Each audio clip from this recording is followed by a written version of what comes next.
আসসালামু আলাইকুম রহমতুল্লাহি ওবরাকাতু। সুপ্রিয় চতুর্থ শ্রেণীর শিক্ষার্থীবৃন্দ, আজকে তোমাদের আমার বাংলা বই পৃষ্ঠা 1 থেকে 2 পাঠ রূপময় বাংলাদেশ সম্পর্কে আলোচনা করব। প্রিয় শিক্ষার্থী, চলো শুরু করা যাক। পাঠ 1, রূপময় বাংলাদেশ। প্রথম পেজে তোমাদের একটি ছবি দেওয়া রয়েছে। একজন কৃষক গরু দিয়ে হাল চাষ করছে, আবার একজন কৃষক ধান কাটছে মাঠে। তারপর হচ্ছে ছাত্রছাত্রী বই হাতে নিয়ে স্কুলে যাচ্ছে। কত সুন্দর আমাদের এই বাংলাদেশ, কত সুন্দর এ দেশের প্রকৃতি। এ দেশের চারিদিকে সবুজের সমারোহ, সবুজ গাছপালা, ফসলের ক্ষেত, গাছে গাছে কত রঙের ফুল, কত রকম ফল। এ দেশের প্রকৃতি এক এক সময় এক এক রূপে সাজে। গ্রীষ্মের মাঠ ঘাট ফেটে চৌচির হয়ে যায়। এ সময়ে পাওয়া যায় আম, জাম, কাঁঠাল, লিচু। বর্ষায় নদী-নালা পানিতে ভরে যায়। এ সময়ে ফোটে কদম, কেয়া, দলনচাঁপা। শরতের আকাশে সাদা মেঘ তুলোর মতো ভেসে বেড়ায়। এ সময় নদীর তীরে সাদা কাশফুল দেখা যায়। এরপর হেমন্তে ধান পাকে। সোনালি ধানে মাঠ ভরে যায়। শীতকালে উত্তরে ঠান্ডা হাওয়া বয়। গাছের পাতা ঝরে। এরপর শিমুল, পলাশ, কৃষ্ণচূড়া ফুল নিয়ে আসে কি বসন্ত। কোকিল কুহু কুহু ডাকে। এভাবে 6টি ঋতু একের পর এক আসতে থাকে। বাংলাদেশের প্রকৃতির আরেক সৌন্দর্য এর নদী। অসংখ্য ছোট বড় নদী রয়েছে এ দেশে। সেগুলো জালের মতো ছড়িয়ে আছে। পদ্মা, মেঘনা, যমুনা বড় 3টি নদী।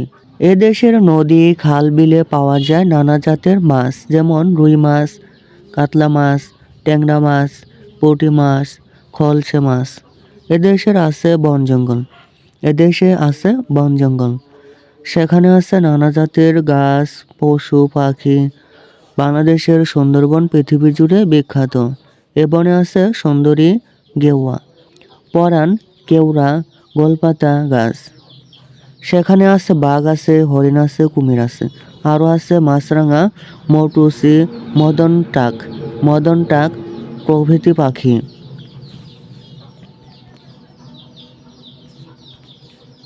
এদেশের বেশিরভাগ এলাকা সমতল, তবে কোনো কোনো জায়গা পাহাড়ি। পাহাড়েও আছে নানা জাতের গাছ, পশু পাখি দেখা যায়। পাহাড়েও আছে কি নানা জাতের গাছ, পশু পাখি দেখা যায়। রাঙামাটি, বান্দরবন, খাগড়াছড়ি পাহাড়ি এলাকায়। এছাড়া ময়মনসিংহ ও সিলেট অঞ্চলে ছোট বড় পাহাড় আছে। বাংলাদেশের দক্ষিণে আছে বঙ্গোপসাগর। এর মোহনায় ইলিশের আবাস। সাগরে আছে রূপচাঁদা, রিঠা, লোয়েট্টা সহ হরেক রকম মাছ। সবুজ প্রকৃতি এ দেশকে করেছে সুন্দর। সেই সৌন্দর্যে বৈচিত্র্য এনেছে নদী, পাহাড়, বন, সাগর। অর্থ জেনে নেই। উত্তরে অর্থ কি? উত্তর দিক থেকে আসা। উত্তরে অর্থ উত্তর দিক থেকে আসা। চৌচির, খণ্ড বিখণ্ড। চৌচির অর্থ খণ্ড বিখণ্ড।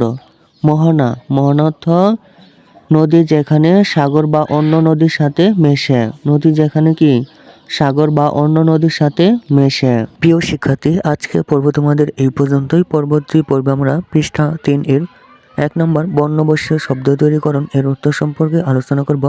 প্রিয় শিক্ষার্থী, পরবর্তী পর্বের জন্য চ্যানেলটির প্লেলিস্ট দেখতে পারো। প্রিয় শিক্ষার্থী, নিয়মিত ভিডিও পেতে চ্যানেলটি এখনই সাবস্ক্রাইব করে পাশে থাকতে পারো। ধন্যবাদ।